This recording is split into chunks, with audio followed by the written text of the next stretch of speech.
It is February 2018 and we're taking a look at Sony A6000 mirrorless digital camera, which was released in 2014.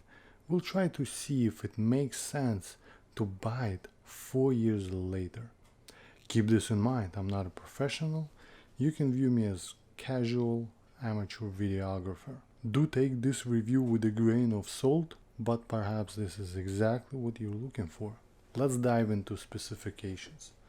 This camera has a 24 megapixel sensor, it is an aps-c size, and it has an interchangeable lens system. So it's pretty easy to change lenses.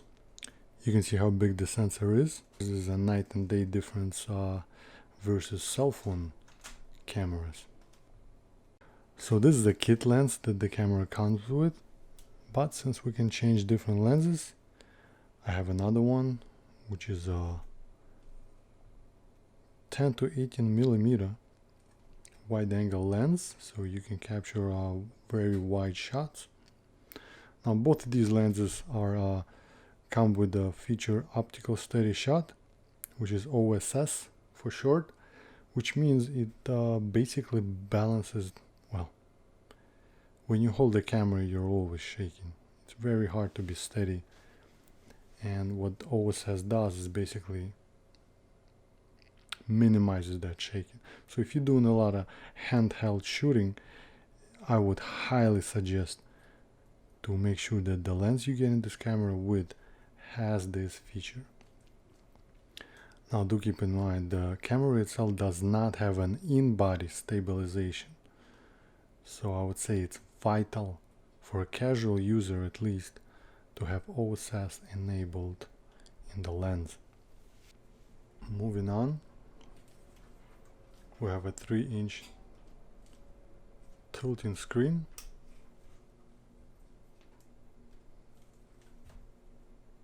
So you can do high shots as well as low shots. And that's about it. Of course it does not face towards you, so if you're a blogger or you do selfies a lot, you'll have to rely on your guts basically. It does have an electronic viewfinder which is pretty sharp, and let's say if you're in a dark environment you can put your eye to it, the screen shuts off, you can see all the details inside the viewfinder, which is very useful. Now the camera does shoot 11 frames per second. Let's try that.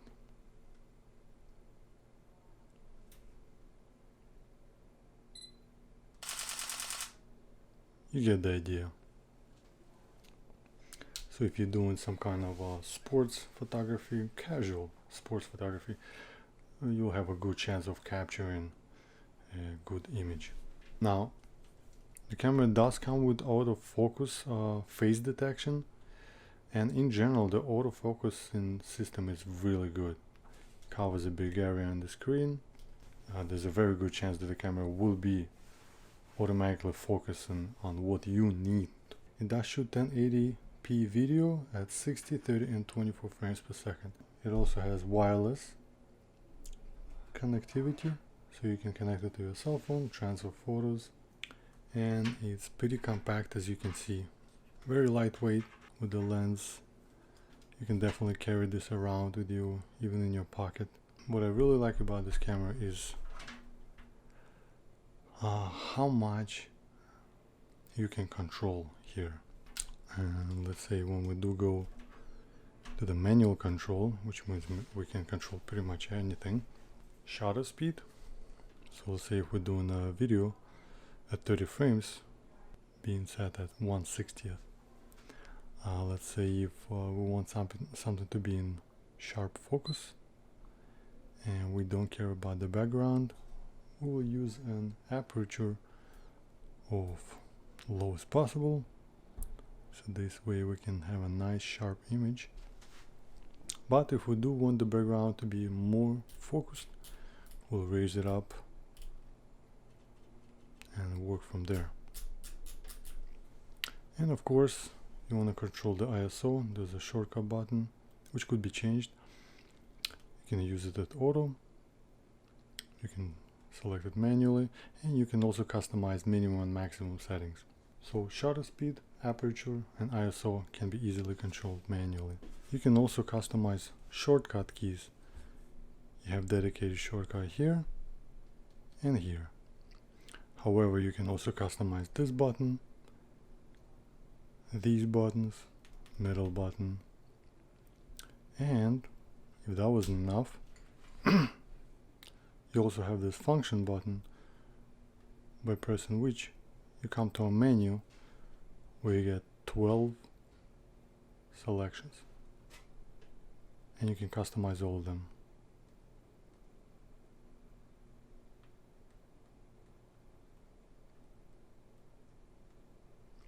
Very useful.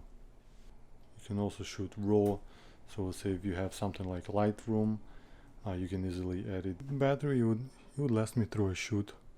Again, I do casual shooting, simply for personal memories, and I never had to change the battery yet. There's your micro SD stick.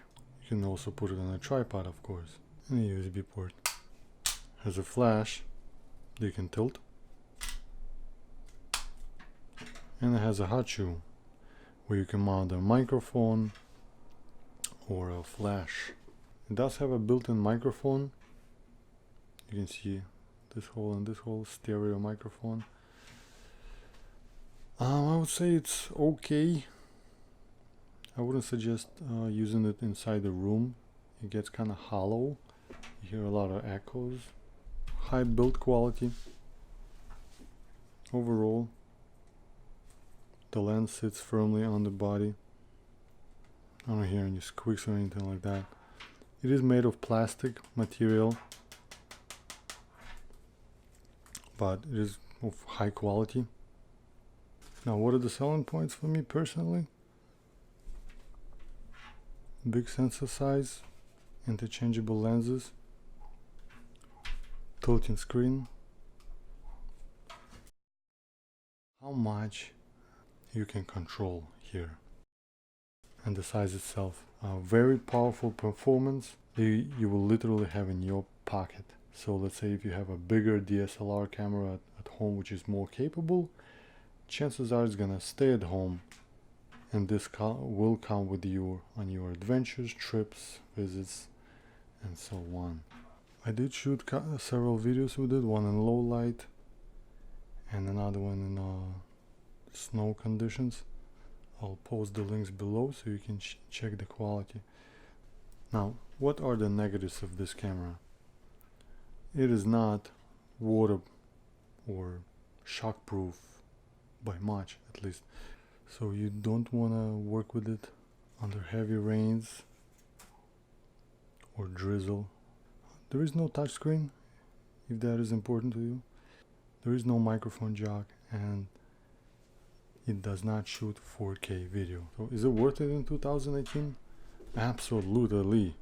I got it, and I shot several videos with it already.